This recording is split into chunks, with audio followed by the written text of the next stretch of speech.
তো নিটের জন্য এনসিইআরটির যে কটা চ্যাপ্টার আছে ক্লাস 11-এর, তার মধ্যে অ্যাকচুয়ালি আমার যে পার্টটা খুব ইম্পর্ট্যান্ট বলে মনে হয় সেটা হচ্ছে হিউম্যান ফিজিওলজি।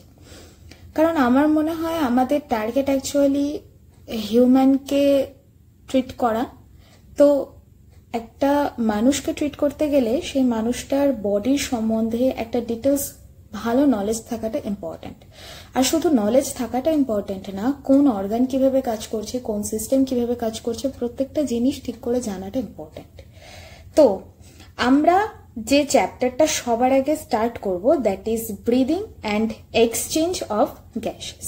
ওকে, তো breathing and exchange of gases এই চ্যাপ্টারটার আন্ডারে যখন আমরা পড়া স্টার্ট করছি, তো সবার আগে আমাদের বুঝতে হবে what is breathing and what is exchange of gases. তো এই সব কিছুর আগে একটা বড় টার্ম আমাদের কাছে আসে, সেটা হচ্ছে রেসপিরেশন।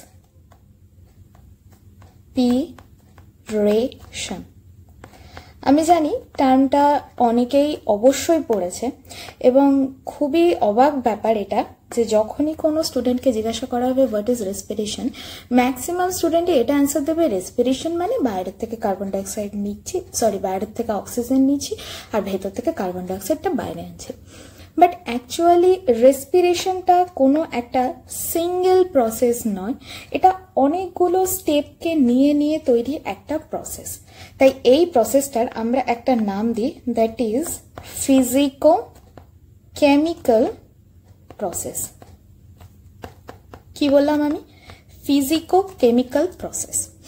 ফিজিকো কেমিক্যাল প্রসেস অ্যাকচুয়ালি অনেকগুলো স্টেপ নিয়ে তৈরি একটা প্রসেস। এটার ভেতরে আমাদের বডির মেকানিজম যেমন ইনভলভ থাকছে, তেমন কেমিক্যাল ম্যাটারও ইনভলভ থাকছে। তাহলে এবার আমি বলি এর আন্ডারে অ্যাকচুয়ালি কি কি স্টেপ হয়। তো সবার আগে আমি যদি বলি যে রেসপিরেশনের আন্ডারে কি কি স্টেপ আছে, তার মধ্যে প্রথম স্টেপে আমি দেব ব্রিদিং অর ভেন্টিলেশন।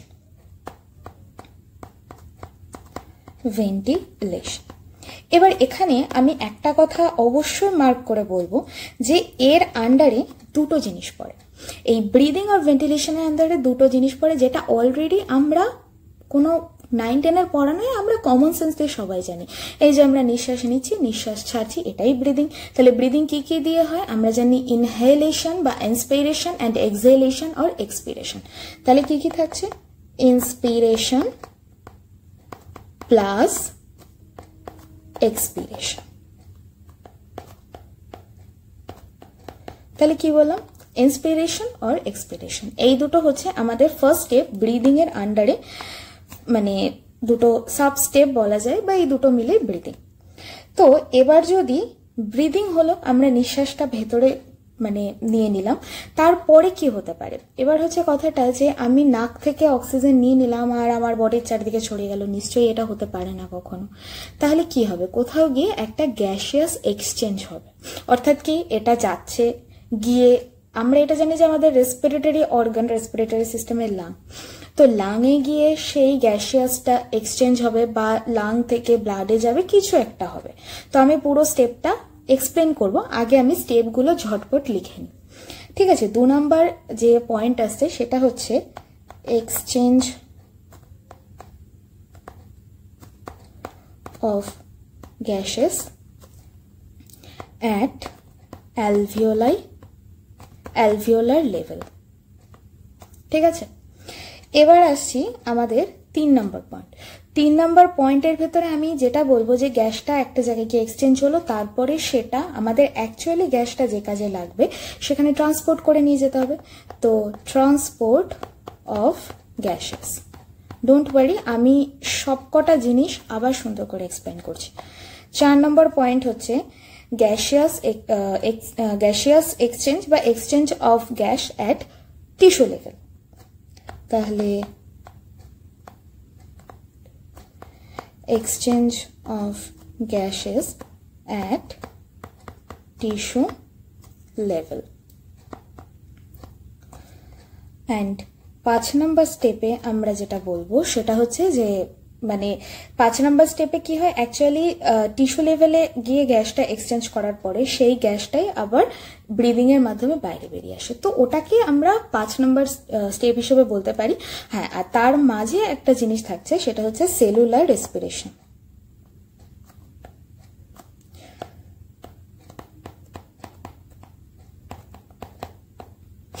তাহলে এটার কথা আমরা বলবো সেলুলার রেসপিরেশন। ওকে, তাহলে এই যে 5টা স্টেপকে আমি বললাম, এই 5টা স্টেপকে এবার আমি একটা ডায়াগ্রাম অ্যাকচুয়ালি আগে এঁকে রেখেছি, সেই ডায়াগ্রামটার মাধ্যমে আমি বোঝাবো। তো এখানে লেখা আছে অ্যাটমসফিয়ার। অ্যাটমসফিয়ার মানে আমাদের অ্যাটমসফিয়ার। এবার এখানে তো নানা রকম গ্যাস আছে, তার মধ্যে যদি আমি ভালো করে বলি কি কি ধরনের গ্যাস আছে, কার্বন ডাইঅক্সাইড থাকতে পারে, অক্সিজেন থাকতে পারে, নাইট্রোজেন থাকতে পারে, যদি একটু পলিউটেড এরিয়া হয় কার্বন মনোক্সাইড থাকবে, সালফার ডাইঅক্সাইড থাকবে, মিথেন থাকবে, এরকম প্রচুর ধরনের গ্যাস আছে যেগুলো অ্যাকচুয়ালি অ্যাটমসফিয়ারের ভেতরে থাকে।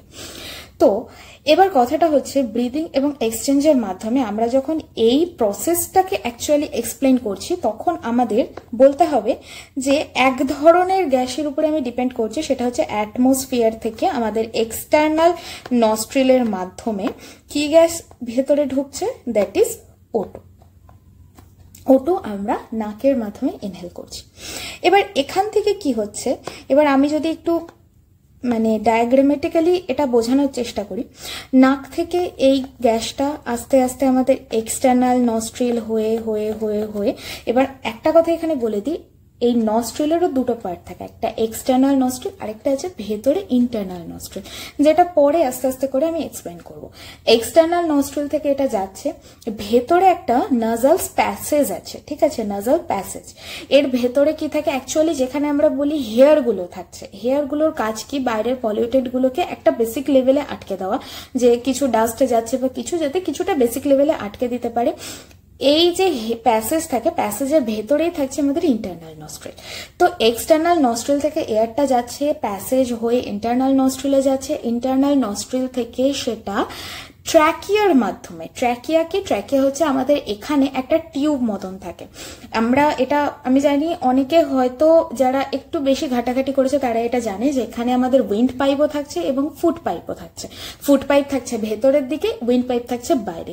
এটা মনে রাখার একটা ইজি ওয়ে আমি বলে দিচ্ছি, যে সিনেমা সিরিয়ালগুলোতে আমরা দেখি না, যে ভিলেন আসলো, অনেকক্ষণ ফাইটিং চলছে, লাস্টে হিরো না পেয়ে ভিলেনের গলা টিপে ধরছে, কিংবা ভিলেন হিরোইনকে কিডন্যাপ করতে আসছে, হিরোইনের গলা টিপে ধরছে, হিরোইন মানে দম নিতে পারছে না, দম বন্ধ লাগছে।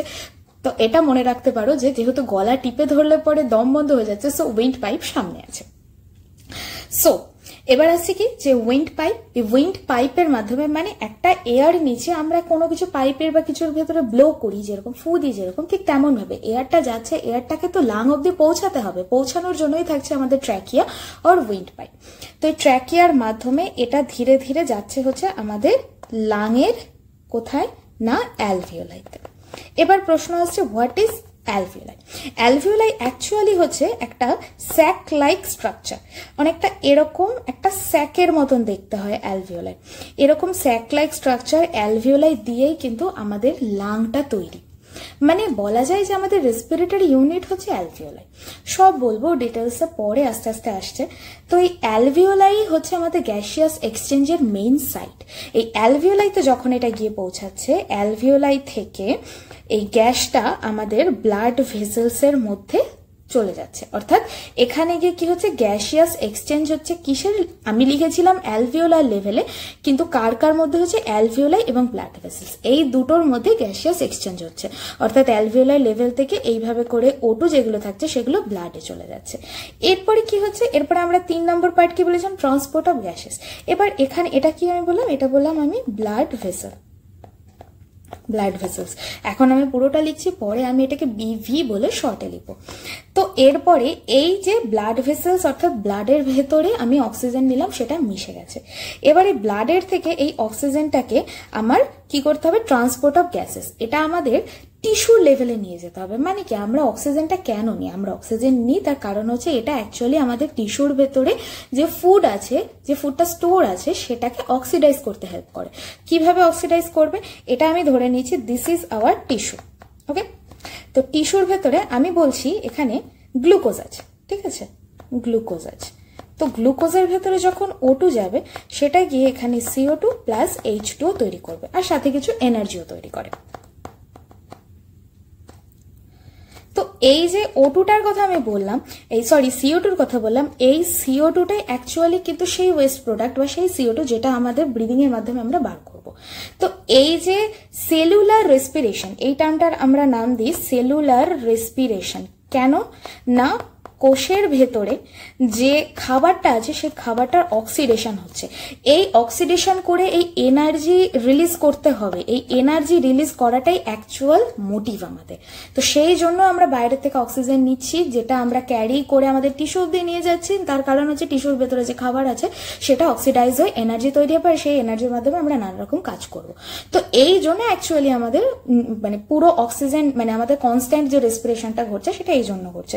তো এখানে কি হবে, এখানে হচ্ছে গ্যাসিয়াস ট্রান্সপোর্ট হচ্ছে, ব্লাডের মাধ্যমে গ্যাসটা ট্রান্সপোর্ট করে নিয়ে যাচ্ছে কোথায়, টিস্যু লেভেলের যে ব্লাড ভেসেলস আছে তার কাছে। ঠিক আছে, তাহলে গিয়ে কি করলো, ও O2কে দিয়ে দিল আর এই O2টা টিস্যুতে রিলিজ করে দিল। এই যে O2 গিয়ে এই O2 হলো যেটা আমাদের গ্লুকোজকে অক্সিডাইজ করলো, করে CO2 তৈরি করলো। তাহলে এটা কি হচ্ছে, এবার এখানে এই জায়গাটার আমি নাম দিয়েছিলাম কি, এই জায়গাটার নাম দিয়েছিলাম আমি ব্রিদিং আর ভেন্টিলেশন। আচ্ছা, আমি পুরো প্রসেসটাকে কমপ্লিট করে নিই। এবার কি হলো, এবার যে CO2 আসলো, এবার এই CO2 আবার ঠিক রিভার্স প্রসেস ফলো করবে।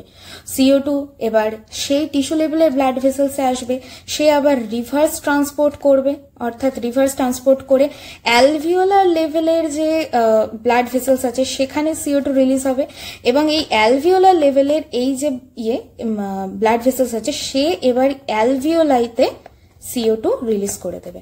আর এই CO2টা আবার এইভাবে ঠিক রিভার্স প্রসেস ফলো করে করে করে করে করে আমাদের নস্ট্রিল থেকে বেরিয়ে এখান থেকে অ্যাটমসফিয়ারে CO2 ব্যাক করে গেল, দ্যাট ইজ CO2। ঠিক আছে, আমি আশা করছি একটু ক্লিয়ার হলো, আমি চেষ্টা করলাম বোঝাতে। তো এই প্রসেসটার নাম আমরা কি দিয়েছি, এইখানে প্রসেসটার নাম হচ্ছে breathing or ventilation.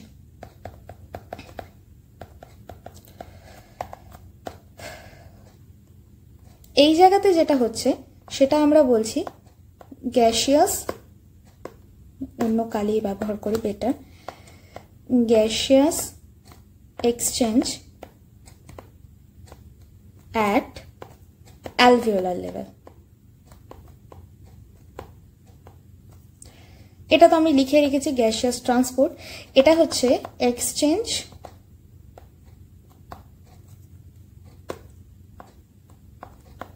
of gases at tissue level। আর এটার আমরা নাম দিয়েছি সেলুলার রেসপিরেশন, যেটা আমি এখানে লিখে রেখেছি। তাহলে আমি মোটামুটি স্টেপগুলো বুঝলাম যে 5টা স্টেপ কি হচ্ছে।